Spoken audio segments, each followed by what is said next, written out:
Herzlich willkommen zu einem neuen Video und an dieser Stelle erstmal ganz, ganz herzlichen Dank für eure vielen Kommentare, für eure vielen Likes unter dem letzten Video.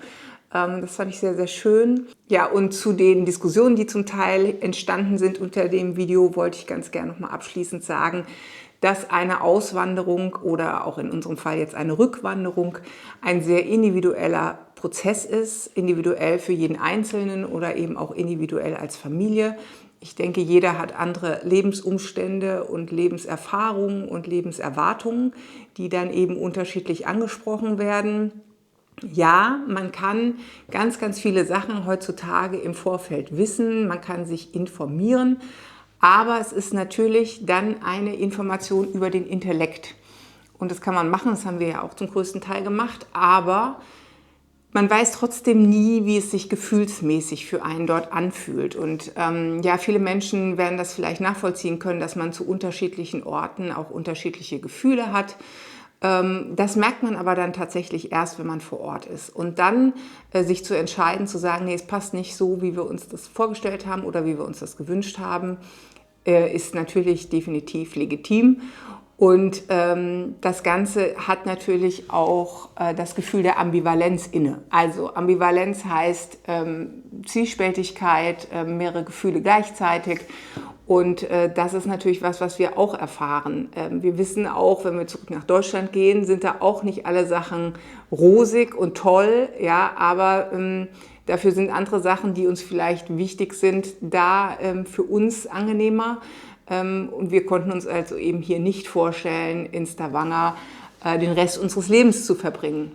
Das heißt ja nicht, dass immer alles total endgültig betrachtet werden muss, aber mir ist es wichtig, nochmal darauf hinzuweisen, dass es eben diese Ambivalenz im Leben gibt, dieses Spannungsverhältnis zwischen intellektuellem Wissen und gefühlter Situation und auch, dass man manche Entscheidungen eben aus dem Herzen trifft und die dann vielleicht für andere Leute, die in anderen Situationen sind, nicht so ganz nachvollziehbar sind.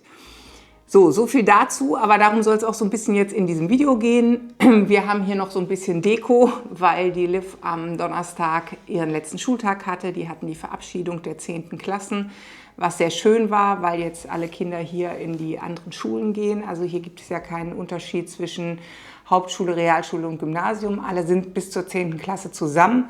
Und danach geht man eben auf eine weiterführende Schule, die dann entweder sich auf eine Studienausrichtung spezialisiert hat oder eben schon auf eine Lehrstelle quasi spezialisiert hat.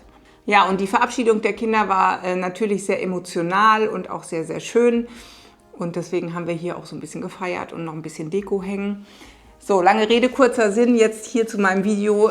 Ich wollte euch einfach nochmal mitnehmen auf die ganzen schönen Seiten, die wir hier an Stavanger kennengelernt haben, die wir schätzen gelernt haben, die wir auch vermissen werden. Stavanger ist wirklich eine sehr gemütliche Stadt und hier gibt es natürlich tolle Sachen um uns rum, also wie gesagt Berge zum Skifahren, Strände zum Schwimmen gehen oder zum Wandern. Die Natur, wie gesagt, ist natürlich was Besonderes in Norwegen, ganz klar. Aber ich wollte euch nochmal mitnehmen zu dem, was wir hier auf jeden Fall vermissen werden. Ich wünsche euch ganz viel Spaß bei dem Video und freue mich, wenn ihr im nächsten Video wieder einschaltet. Bis dahin. Was wir auf jeden Fall auch vermissen werden, ist unser Café Helmer. Also das Café Helmer ist ein kleines Eckcafé, wo es eigentlich nur Kaffee gibt und Tee auch. Und wir gehen da ganz, ganz oft hin. Es hat den besten Kaffee in Stavanger und ja, es ist einfach immer sehr schön, da zu sitzen und ein kleines Wochenritual für uns geworden. Natürlich wird mir auch die schöne Hafenatmosphäre in Stavanger fehlen. Wir haben diese vielen bunten Häuschen auch in der Stadt, wo jetzt aktuell im Sommer natürlich sehr, sehr viele Touristen auch da sind und viele Kreuzfahrttouristen auch vor Ort sind. Aber es ist natürlich eine ganz besondere Straße mit diesen bunten Häuschen. Eine ganz besondere Erinnerung wird immer ein Abend im letzten Winter sein. Wir waren im Casa Gio in der Petersgata essen, ein kleines italienisches Lokal mit hervorragender Küche. Und es hat ganz doll angefangen zu schneien und es war ein ganz magischer Abend.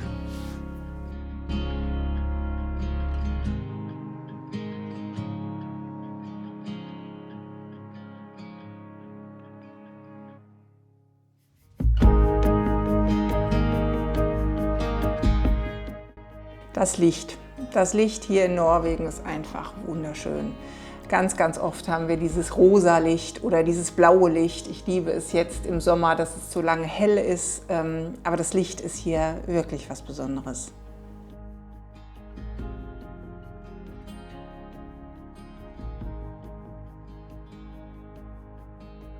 Und natürlich unser See Mosvanet, der hier bei uns direkt um die Ecke ist. Diesen See umrunden wir fast täglich, weil es ein wirklich schönes Naturerholungsgebiet ist, mit einem Weg drumherum, der ungefähr fast 5 Kilometer lang ist. Hier ist auch immer richtig was los. Ja, alle Jogger, alle mit Kinderwagen und Hunden sind da natürlich unentwegt unterwegs. Und es ist immer schön, den hier zu allen Jahreszeiten erleben zu können. Die Strände. Die Strände sind hier natürlich fantastisch, aber sie sind auch recht rau. Wir haben hier oft Quallen und auch starke Strömungen, je nachdem, wo man hingeht. Aber es ist natürlich toll, so nah am Meer zu leben und gerade auch im Winter mag ich das Meer hier total gerne. Die Weihnachtszeit ist natürlich auch ganz besonders, weil hier alles schön geschmückt ist und wir haben hier so ein paar Kneipen am Hafen, die immer alles geben, was die Weihnachtsbeleuchtung betrifft. Der 17. Mai, Nationalfeiertag in Norwegen, immer toll. Die letzten 2, die wir hier erleben durften, waren geprägt von fantastischem Wetter, Sonne und Wärme. Und es gibt dann eben 2 Umzüge in der Stadt, einmal den Barnetorget, also den Kinderumzug, wo alle Schulen mitlaufen, und dann gibt es noch quasi einen anderen Umzug, wo dann die ganzen Vereine mitlaufen. Es ist immer eine besondere Stimmung, alle laufen in ihren Trachten oder sehr schick gemacht in der Stadt rum. Und ja, also der Nationalfeiertag am 17. Mai ist ein tolles Erlebnis in Norwegen. Und natürlich meine Schwimmgruppe. Jeden Sonntagmorgen sind wir zum Fjord gefahren, haben uns da getroffen und sind schwimmen gegangen. Ich mochte es besonders gerne in den Wintermonaten, weil es eben noch besonderer ist und weil es natürlich sehr, sehr kalt ist, aber ein tolles Gefühl hinterlässt. Wenn man so 3 Minuten in 2 bis 3 Grad kaltem Wasser ist, das macht ganz schön was aus. Diese Schwimmgruppe ist auch was ganz Besonderes. Wir sind so tolle Frauen aus unterschiedlichen Ländern und es gibt immer sehr, sehr schöne Gespräche auch dabei. Also das werde ich sehr vermissen.